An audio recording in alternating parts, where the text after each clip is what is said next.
Good evening. My name is Brian Harrison, and I am honored to be selected for the Mr. Eric and Mrs. Ruby Chung Graduate Scholarship Award.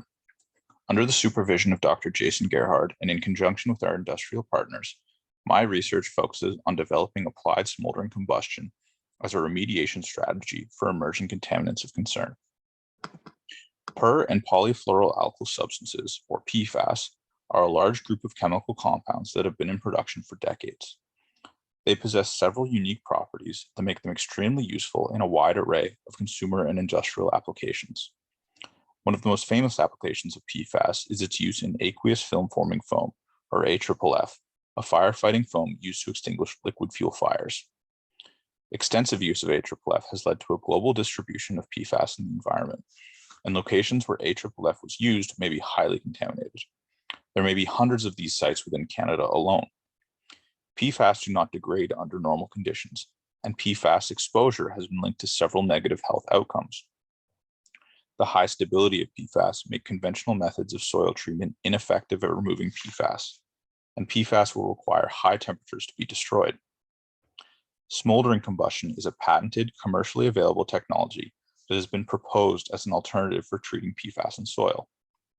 Initial research into smoldering PFAS-contaminated materials has shown great promise, but the thermal decomposition behavior of PFAS compounds is not well understood.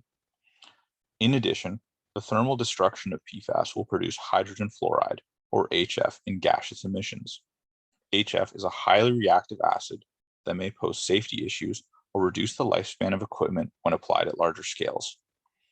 As such, my two main research objectives are to characterize the mass balance of PFAS during smoldering, as well as identify methods of improving PFAS mineralization or limiting the release of HF in the smoldering emissions. Our findings have shown that not only is PFAS effectively removed from the soil following smoldering, but adding small amounts of calcium oxide into the reactor prior to smoldering greatly reduced the amount of HF in the gaseous smoldering emissions. XRD analysis of the post-treatment sand also showed the formation of calcium fluoride within the reactor.